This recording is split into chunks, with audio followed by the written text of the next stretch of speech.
বিসমিল্লাহির রহমানির রহিম। আসসালামু আলাইকুম ভিউয়ার্স, আশা করছি যে যেখানে আছেন ভালো আছেন, সুস্থ আছেন। তো অনেকদিন পরে চলে আসলাম একটি ব্লগ ভিডিও নিয়ে। তো বাসা শিফট করেছি, সেজন্যই একটু ব্যস্ত সময় কাটছে, সেজন্যই কোনো ভিডিও দেয়া হয়নি। শাপলা বিলে গিয়েছিলাম, তো সেটাই কিভাবে কখন গিয়েছিলাম এবং কিভাবে যেতে হয় অ্যাড্রেসটাও মেনশন করে দেব, এবং কিভাবে নৌকায় উঠলাম, এখানের সিস্টেমটা কি, সব কিছু বলে দেব এই ভিডিওতে। আশা করছি পুরো ভিডিওর সাথেই থাকবেন। সকালের সূর্যটা কিন্তু এখনও ওঠেনি। তো আমরা খুবই সকাল সকাল বের হয়ে গিয়েছি, একেবারে ফজরের সময়, ফজরের নামাজটা পড়েই বের হয়েছি। দেখতেই পাচ্ছেন কতটা অন্ধকার। তো যাওয়ার পথেই রাস্তায় এভাবে ফুল বিক্রি করে।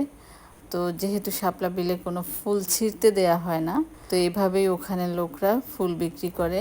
তো শাপলা ফুল এবং পদ্ম ফুল আমরা কিনে নিয়েছি। এভাবে দেখেন, এভাবে কিন্তু জায়গায় জায়গায় অনেকটাই এভাবে ফুল বিক্রি করছে, এবং মাথার ব্যান্ডও নিয়েছি আমরা 2টা। আর এই ফুলের তোড়াগুলো কিন্তু 100 টাকা করে চাচ্ছিল ওরা, তো আমরা কিন্তু 2টা 50 টাকা দিয়ে নিয়েছি। তো যার কাছ থেকে ওরা যা নিয়ে নিতে পারে সেটাই আর কি। আর এই গেটে জনপ্রতি 50 টাকা করে টিকিট নিতে হয়। তো টিকিট নিয়ে আমরা ভিতরে চলে এসেছি। আমরাই কিন্তু সবার প্রথমে এসেছি, সে কারণে কিন্তু কোনো ভিড় হয়নি। যেহেতু নৌকাও অল্প, তাই নৌকায় আমাদের সিরিয়ালে থাকতে হয়নি। এবং আমাদের এই শাপলা বিলে আসাটা কিন্তু একমাত্র সম্ভব হয়েছে রুমি ভাবির কারণে এবং ভাইয়ার কারণে। অসংখ্য অসংখ্য ধন্যবাদ রুমি ভাবি এবং ভাইয়াকে। তো তাদের জন্যই সম্ভব হয়েছে আজকে আমাদের এখানে আসা। তো আমাদেরকে এত সুন্দর একটি সকাল উপহার দেওয়ার জন্য তাদের দুইজনকে অসংখ্য অসংখ্য ধন্যবাদ। তাদের মতো এমন মানুষ মনে হয় আমি আর দেখিনি। আমার খুবই ভালো লেগেছে তাদেরকে। যদিও ভাইয়া আমাদের সাথে ছিল না, ভাবিকে পাঠিয়েছে আমাদের সাপোর্ট করার জন্য, এবং সফর ভাইয়া ছিল আমাদের গাড়ি চালিয়ে নিয়ে গিয়েছে, তো তাকেও অসংখ্য ধন্যবাদ। তো কথা বলতে বলতে, ছবি তুলতে তুলতে আমরা কিন্তু একেবারে নৌকার কাছে চলে এসেছি, যেখান থেকে নৌকায় উঠতে হয়। এক একটা নৌকা 300 টাকা করে ভাড়া। তো আমরা 2টা নৌকা নিয়েছি। তো এখানে 30 মিনিট বা 20 মিনিট আপনারা ঘুরতে পারবেন। একটা নৌকায় 3 জন বা 2 জন বসতে পারে, এর চেয়ে বেশি নেয় না, যেহেতু ডিঙ্গি নৌকা। তো অনেকদিন পর নৌকায় উঠলাম, খুবই ভালো লাগছে। তো আমি কিন্তু এই বৈঠা দিয়ে মাঝে একটু নৌকাও চালাচ্ছিলাম, খুবই ভালো লাগছিল। আর শাপলাগুলো লাল শাপলা, অসাধারণ লাগছিল। তো আমাদের ঘোরাঘুরি কিন্তু অনেকটা শেষ পর্যায়ে, এখন দেখছি অনেকেই চলে এসেছে। এই যে এখন কিন্তু আমরা পদ্মবিলের কাছে চলে এসেছি, একেবারে পদ্ম ফুল সামনে থেকে দেখছি, খুবই ভালো লাগছে। আমি কিন্তু এই প্রথম একেবারে সামনাসামনি পদ্ম ফুল দেখলাম, এর আগে কখনো দেখিনি। খুবই সুন্দর। আপনারা যারা এই শাপলা বিলে ঘুরতে যেতে চান, গ্রামীণ পরিবেশে খুবই ভালো লাগবে। তবে অবশ্যই চেষ্টা করবেন সকাল সকাল যেতে। 9টার পরে কিন্তু শাপলা ফুলগুলো একেবারে বন্ধ হয়ে যায়।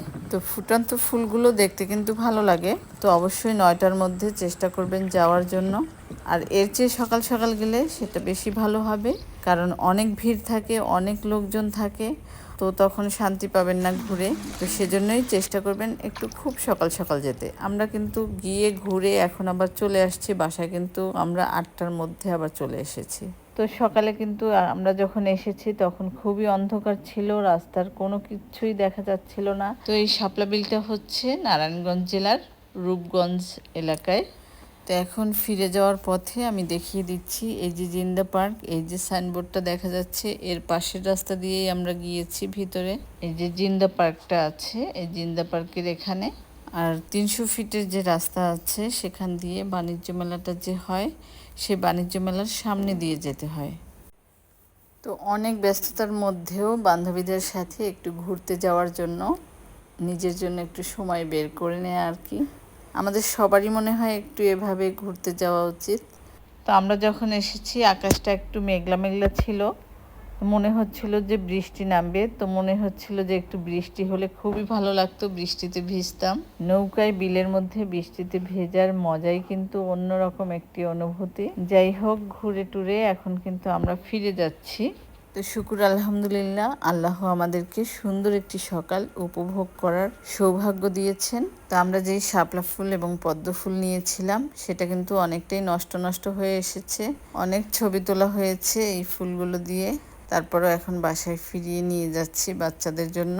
আর আমাদের সোমা বৌদি এখানে পদ্ম ফুলের কলি নিয়েছে। তো এই সব কলিগুলো কিন্তু 30 টাকায় নেওয়া হয়েছে, ওরা কিন্তু 100 টাকা চেয়েছিল।